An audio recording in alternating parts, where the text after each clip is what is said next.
I'll silver! A fiery horse with the speed of light, a cloud of dust, and a hearty hi-yo silver! The Lone Ranger!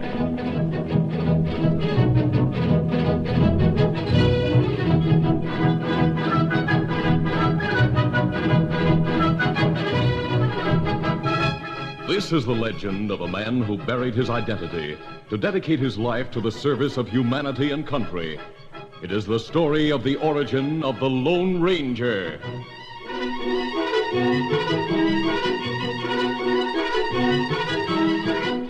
Early settlers in the West had to be brave men and women, ready to fight for their lives at any moment. There was danger on every side. There were wild beasts, savage Indians, and the Cavendish gang. Butch Cavendish headed a pack of outlaws. They struck without warning to steal and kill. Open fire on that wagon train. Wipe them out to the last man.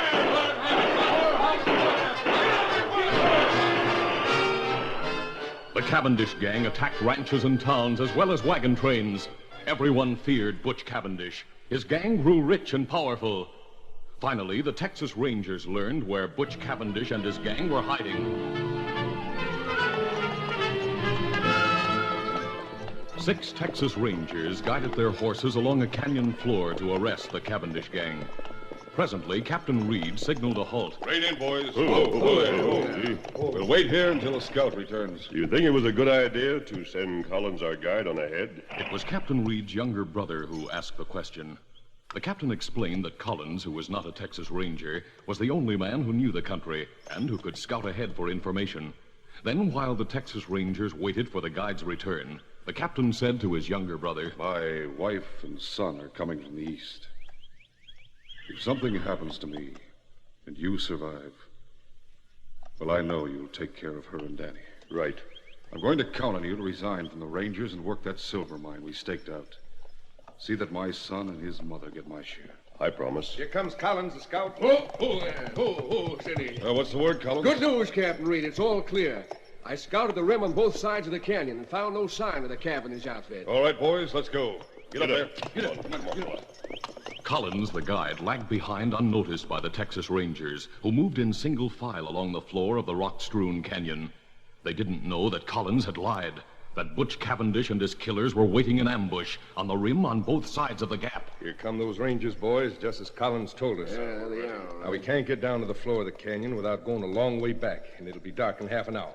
So we'll just keep pouring lead into them from up here until we're sure they're dead. Then we won't be taking any chances. Now open fire! The Rangers leaped from their saddles and spread out as they returned the fire from both sides of the canyon. Soon, 4 of the Rangers were killed.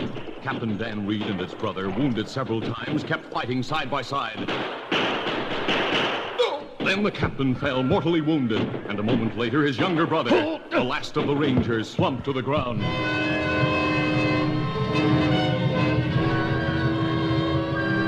The outlaws waited and watched for any sign of life from the Rangers, then rode away, convinced that all 6 men in Bryant's Gap were dead. Sunset came, then darkness.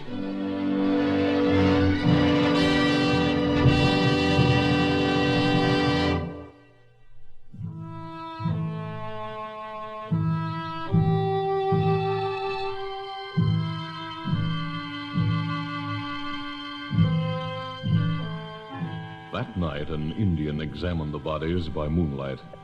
After examining the first 5 men, he muttered softly, Them dead. Then he came to the 6th man, the younger brother of the captain. And this man, alive.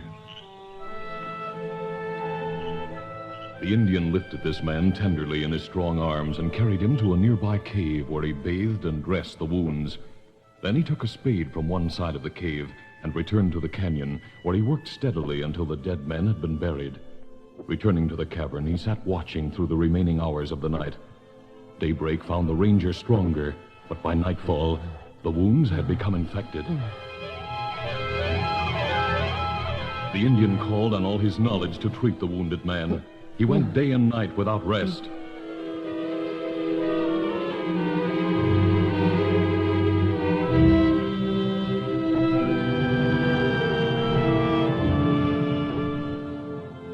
was the morning of the 4th day when the ranger opened his eyes.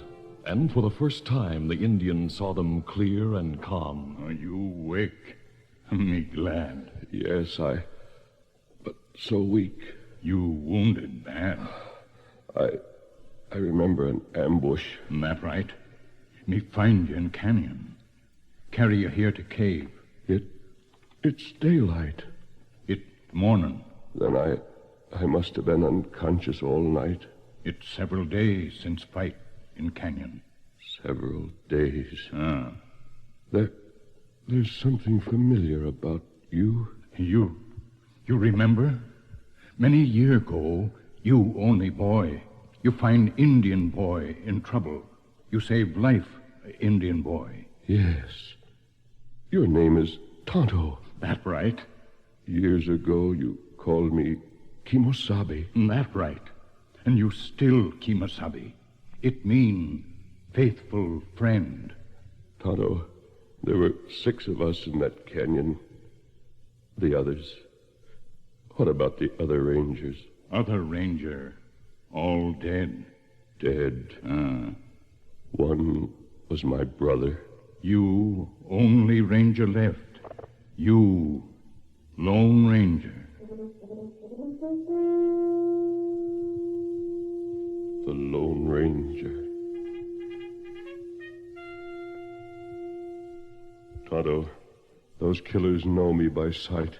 If they know one man escaped, they'll look for him. And them not know one escape.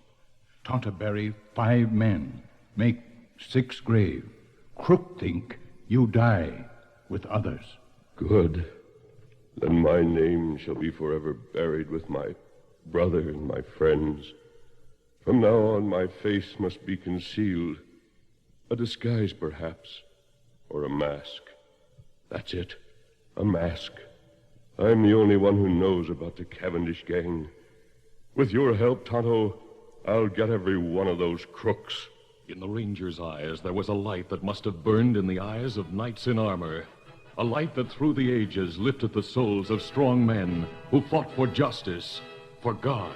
I'll be the Lone Ranger.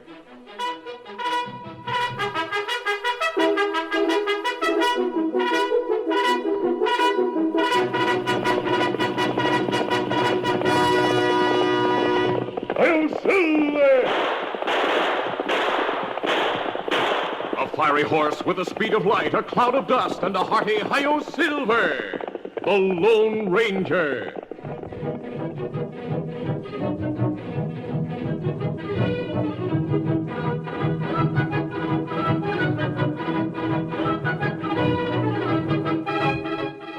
This is the legend of a man and a horse, and how they met. The story of the Lone Ranger and his great horse, Silver.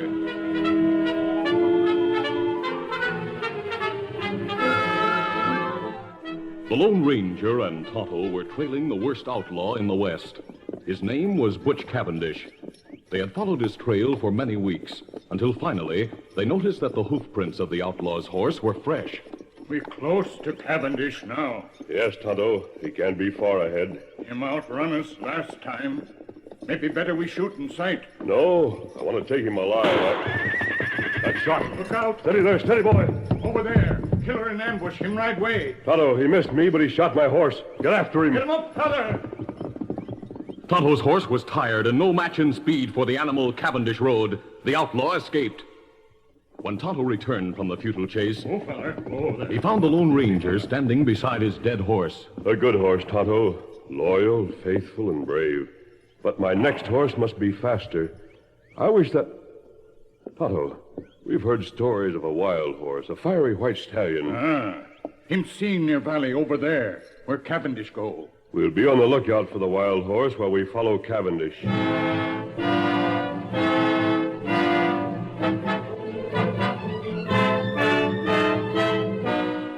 Tonto's horse carried the Lone Ranger's saddle, his saddlebags, and bridle, while the masked man and the Indian continued on foot along the outlaw's trail. When they reached the top of a hill, Look, Tonto. they halted suddenly and stared at an awe-inspiring sight far down in the valley.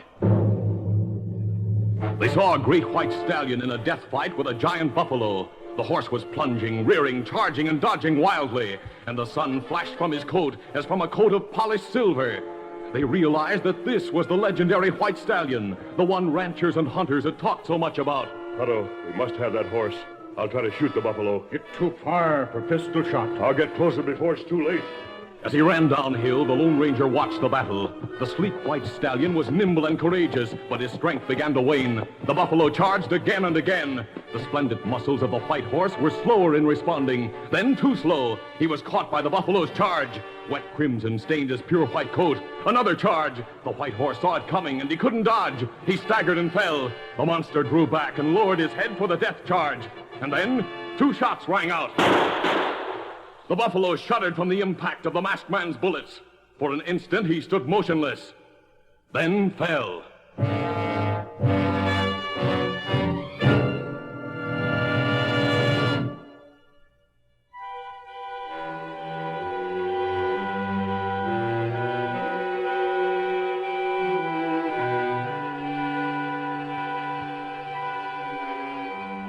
Cruelly battered and bruised, the white stallion lay quietly as the Lone Ranger bathed his wounds. During the next several days, the masked man and the Indian cared for the injured horse. Then the wounds were closed, and the horse's strength had returned. There was once more fire in his eye, a spring in his step, and his head was lifted proudly. Tonto, he's himself again. Him plenty strong. Plenty good horse. I wonder if he'll take a saddle. Let's try. Steady there. Steady, boy. Me get rope. Him run away. No, Tonto, wait. Let him go. I'd like to have that horse more than anything in the world. But he deserves his freedom. He fought for it. Him stop. He's turned to look at us. See how the sun reflects from his white coat. Him look like Silver. Silver. That would be a name for him. Silver! Look at him. Silver! Hey, Silver! Tonto, he's coming back. It's just as if he knew what I said. Silver! Silver, you beauty. Hand me the halter, Tonto. As the mighty stallion felt the halter, he trembled as if from a chill. Every instinct told him that he must flee at once to preserve his freedom. And yet he stood his ground. It wasn't gratitude that kept him there. It was something stronger, some mysterious bond of friendship and understanding. He heard the man's voice, and he liked it. Silver. Silver. We're going to be partners. Him let you use halter. Now, Tonto, the saddle. Oh, no horse like that. Take saddle. There never was a horse like this. Now, Silver, we're going to work together. The horse was wild and unused to the ways of men and the weight of a saddle and a rider. But the masked man was a kind teacher. He was gentle yet firm, and Silver was intelligent. The stallion seemed to sense the desires of the Lone Ranger and did his best to cooperate. He learned quickly, and after several days of training, he was ready. Follow me, Tonto. I'm going after Cavendish. Come on, Silver! No hoofs had ever beat the plains like those thundering hoofs of the great horse Silver. During the past few days, Cavendish had gotten far away, but the masked man and Tonto trailed him relentlessly with only a minimum of rest. It took days to cut down the outlaw's lead, but at long last, Cavendish came into view. There he is. Come on, Silver! The mighty stallion responded with a new burst of speed. Cavendish fired wild shots over his shoulder until his gun was empty. His horse, though powerful and fast, was no match for the charging Silver. Get up there, come on! Fear and panic filled the outlaw's face. He heard the hoofbeats ever nearer, and then the masked man shout, I want you, Cavendish! The masked man's avowed mission was accomplished. The last of the Cavendish gang was captured to be tried by law and punished for his crimes. But there were many others whose criminal plans were to be challenged by the Lone Ranger, his faithful Indian companion Tonto, and his great horse Silver. Hail, Silver! This is the legend of Dan Reed, the story of how the Lone Ranger found his only living relative.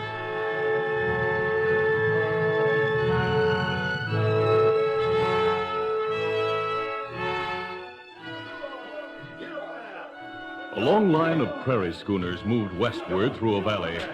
Among the pioneers were families with all their worldly goods and men on horseback who planned to seek their fortune in the new frontier. Also, there were several women who had joined the wagon train to meet their husbands who had previously gone west to make new homes. Suddenly, a blood-chilling cry rang out from the hills. Indians! Brilliantly painted Indians charged from the hills on both sides of the valley. Form a circle with the wagons!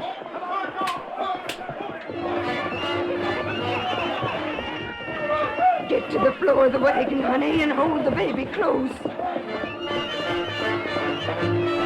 Heavily outnumbered by the Indians, the pioneers knew they had no hope, but they were determined to fight to the last man.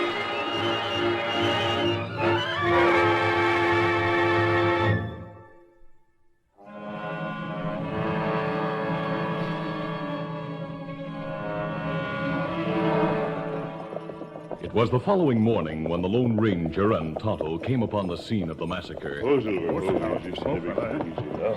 They drew rein and examined the grim remains of wagons that had been looted, then burned, and the bodies of brave pioneers who had died in their attempt to conquer the West. No survivors, Tonto.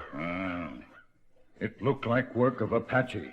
This must have been the wagon train that was heading for Fort Laramie. While Tonto watched, the masked man made a detailed inspection of the ashes of wagons and their contents.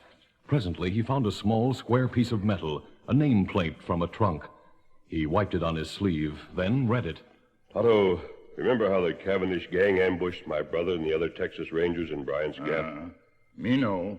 You ambushed, too. I think my brother had an idea that something might happen to him.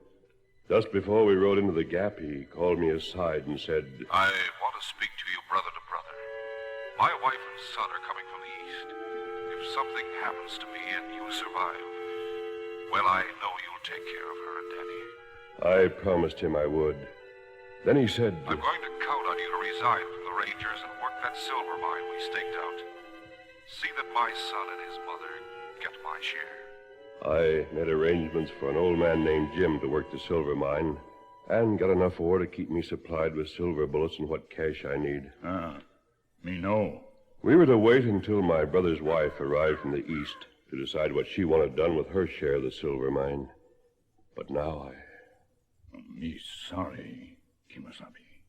Yes, Tonto.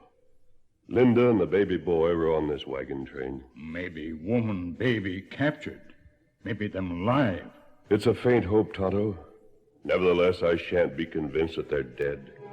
We'll always be on the lookout for some clue that Dan Reed and his mother are alive. In the meantime, we must help make the West a place where massacres like this can't happen.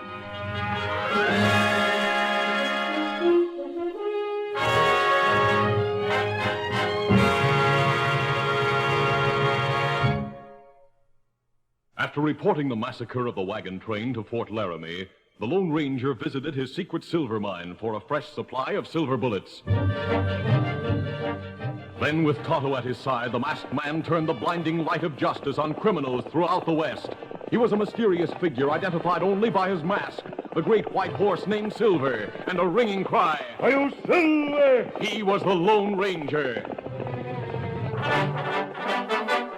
Though 13 years went by, the Lone Ranger was ever alert for proof that his brother's wife and son were dead, or, if living, a clue that might lead him to their side. Then his adventures took him to the high border country in the Northwest, where he fought men who sought to rob an old lady called Grandma Frisbee and her adopted grandson, a boy in his early teens whose name was Dan. The outlaws were conquered, but the fight had been a great strain on Grandma Frisbee's aging heart. The masked man and Dan were with her in the small, neat bedroom. I'm tired. Try to get some sleep, Mrs. Frisbee. No, I want to be sure Dan'll be all right. I want you to take care of Dan. I'll take care of him as if he were my son. You ought to know about his past. He's not really my grandson. No? I'm not. But Grandma Frisbee, Let me talk. There's a small box under the bed. Hand it to me. I'll get it. Grandma Frisbee held the box in her thin, blue-veined hands while she told of coming west in a wagon train. That was over 10 years ago. There was a fine lady traveling with the party, and she had a baby boy. The dying woman told about the Indian attack. I crept away from the scene of the massacre and took the baby with me. I came up here near the border and raised Dan as my grandson. Here's a little gold locket that he wore around his neck. There are pictures inside. The Lone Ranger opened the locket and looked at the faces of the man and woman as Dan spoke. I wonder who my parents were. I know them. This man, your father, was my brother. Your brother? He was a captain of the Texas Rangers and one of the bravest men in the country. Your mother was a fine lady from Virginia. Her name was Linda. I called the baby Dan because it's the name that's on the locket, but I never knew the last name. Dan's last name is Reed, the same as mine. Gosh. I've been looking for you, Dan, for many years, ever since your father died. From now on, if you're willing, we'll travel together. Oh, I'd like that. I'm glad. Would you do just one thing for me before I sleep? Would you take off that mask and show me your face? Why, of course. Oh, it's a good face. Yes, a good face.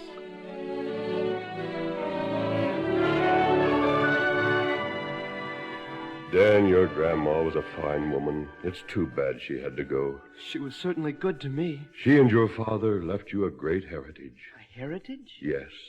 They and others like them have handed down to you the right to worship as you choose, and the right to work and profit from your enterprise. They have given you a land where there is true freedom, true equality of opportunity, a nation that is governed by the people, by laws that are best for the greatest number. Your duty, Dan, is to preserve that heritage and strengthen it. That is the heritage and duty of every American.